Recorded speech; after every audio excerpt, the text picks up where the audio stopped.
expects providers to prescribe high blood pressure medication. You've never heard this before because no one is talking about it. In today's Daily Health, we are talking about it, the racial disparities in prescribing blood pressure medications. Research finds that African-American adults are 30% more likely to have high blood pressure. They're also less likely than white adults to have their blood pressure under control. And according to our next guest, who you just saw in that video, that's partly because of race-based protocols doctors use to prescribe blood pressure medications. Joining me now is Dr. Bayo Curry-Winchell. She's a physician and health equity advocate. Doctor, thank you so much for being here. Thank you for having me. Of course. I do want to just start with the basics before we get into some of the disparities. Often, high blood pressure is described as the silent killer.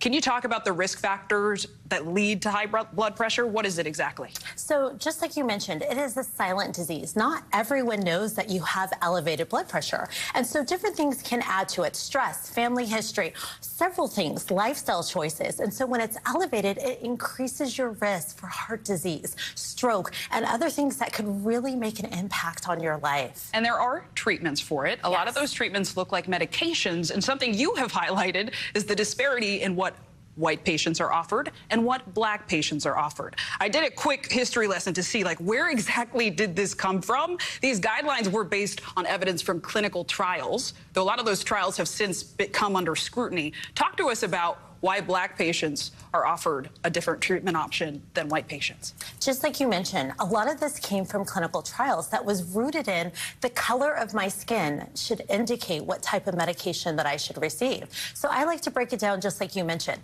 The color of my skin is my race. It's something that humans made up. It is different than ethnicity and genetics. And so when you tailor a medication based on the assumption or the color of my skin, you are actually causing harm to one specific group. Let's look at genetics. Let's look at those pieces or tailor care based on the individual.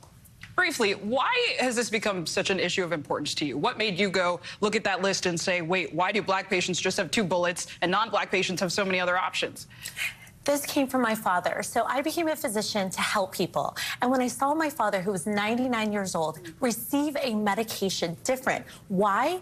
Based on the color of his skin. And so when I was in medical school, I'm like, that doesn't make any sense. So what is the medical community doing to address this disparity? Raising awareness and continuing to disrupt those assumptions that you should only have 2 classes of medications. And so those are thiazides and calcium channel blockers. But we can't forget that a lot of patients don't know about this. So for me, it's personal because I became a doctor, as I mentioned, to help. So continue that conversation. I mean, to the point of knowledge, right? Walk us through some of the barriers specifically for the black community to getting treatment for high blood pressure. So we think of access, we think of mistrust, we also think of literacy. We have, as a group, always been marginalized and really put in a category. And then when you add the fact that we are dying at the highest rate from kidney disease, and how do you get kidney disease sometimes? Uncontrolled blood pressure. And if you're limited, you're not getting it treated. Correct. And based on 2 medications versus everybody else that's not black receives all of the medications. So let's say you go to the doctor's office, you have high blood pressure, and you feel that you're not getting enough options. What do you recommend to someone at home? I say ask questions. Say, are these all of the medications that I chose? And let's go a little bit deeper. Why did you choose those 2 medications? Because that opens the door for conversation to find out why they chose that medicine. Really good information to keep us all informed and getting the same levels of health care. Thank you so much. Dr. Bayo Curry-Winchell, we appreciate it. Well, we got a lot more news ahead, so don't go anywhere. You are watching NBC News Daily.